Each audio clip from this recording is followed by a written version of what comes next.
Welcome back to ARC Seattle on this Tuesday morning. I'm Steve McCarran. Let's dive right into the deep end now. The King County Sheriff's Office announced a new law enforcement phlebotomy program. This program allows trained law enforcement officers to respond to calls of impaired drivers immediately, helping improve efficiency and keep our roads safe. Tyra's down in the ARC Lounge this morning with Captain Jonathan Youngblood, who oversees that program. Hey, guys.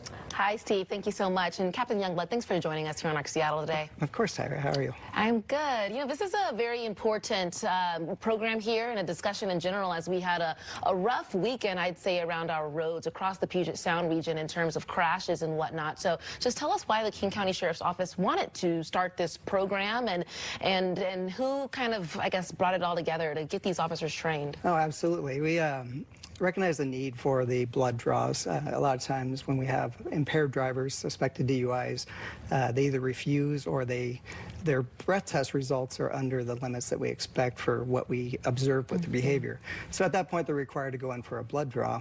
We obtain a search warrant, and then we take them to a medical facility for a blood draw. Sometimes these are serious incidents. Sometimes they could be regular DUIs or people passed out on the roadway.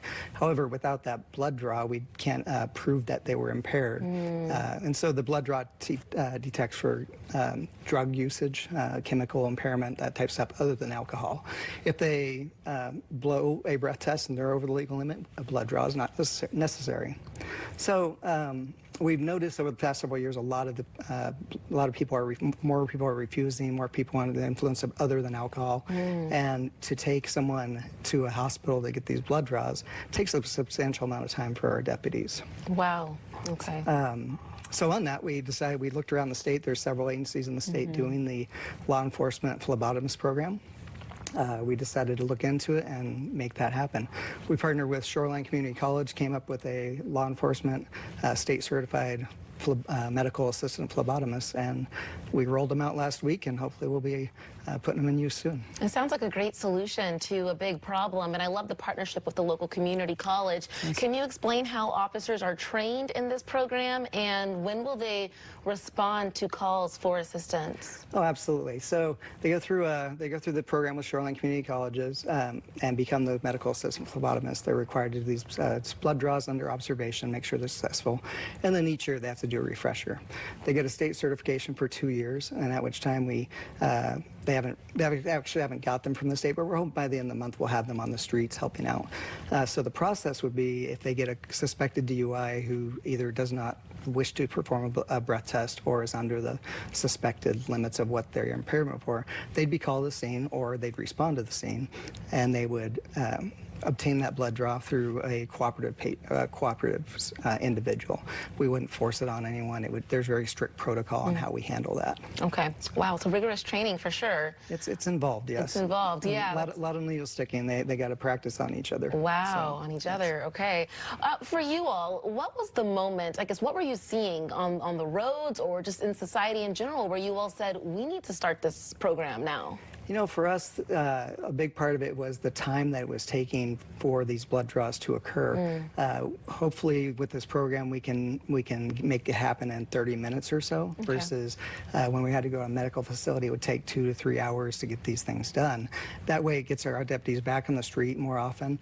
We can help with DUI emphasis patrols, have our phlebotomists right there on site to get that process very quickly, and to get the patrol officers and the DUI officers out there keeping the streets safer, really enforcing the safe roadways. Certainly more efficient, yeah. So at a time when law enforcement agencies across the country are seeing staffing shortages, efficiency is everything, as we've already talked about. I guess what's next with this program as it develops? Where do you see it going? So we actually, on the funding, we obtained a grant from the Washington State Traffic Safety Commission. Nice. That provided all of the materials and training and overtime for these emphasis patrols. So that was a real Kickstarter for us, with the budget concerns that everyone has. That was a really way to get us in there. So that allows us to get the growth and grant will continue for a few years, at which time we hope to add more positions. We're going to try to work with Seattle and State Patrol to do more classes. Now that we have our initial group of phlebotomists, in the future we'll probably add several each year just to kind of keep the numbers up and see where we're at with usage and everything else. But if we're getting the usage out of them and we need more, we'll definitely be adding more to the program. Great. So glad to hear about that grant. That's going to be really helpful. The grant was very nice. Yeah. Yes. Okay, I'm sure people at home are wondering, great idea, but what if there's an uncooperative driver who refuses to either get the blood test or even do a breathalyzer? Like, what happens? So basically, our phlebotomists, if this individual did not wish to have their blood drawn by one of our phlebotomists, or they're combative or resistive, it would be just like it is now. We would have to take them to a medical facility where they would be restrained and controlled in a medical environment, and then a medical professional, a doctor or phlebotomist, would be able to draw the blood there. The sheriff's office will not be using force on anyone to draw blood by any means. Okay, so no force, but just, you know, yep, protocol. Exactly. And so you already mentioned possible expansion of the program. Yes. Is there anything else that you want to mention related to this? I'm just really excited to get this program off on a good start. We have our blood draw stations set up at all of our big precincts, SeaTac, Sammamish. We actually have one in Woodinville, Precinct 3, Precinct 4. So spread out throughout the county, we have the blood draw stations. The phlebotomist can actually respond to the field if there's an accident or where they can respond to the scene and do it in the back of an aid car, an ambulance, or something like that.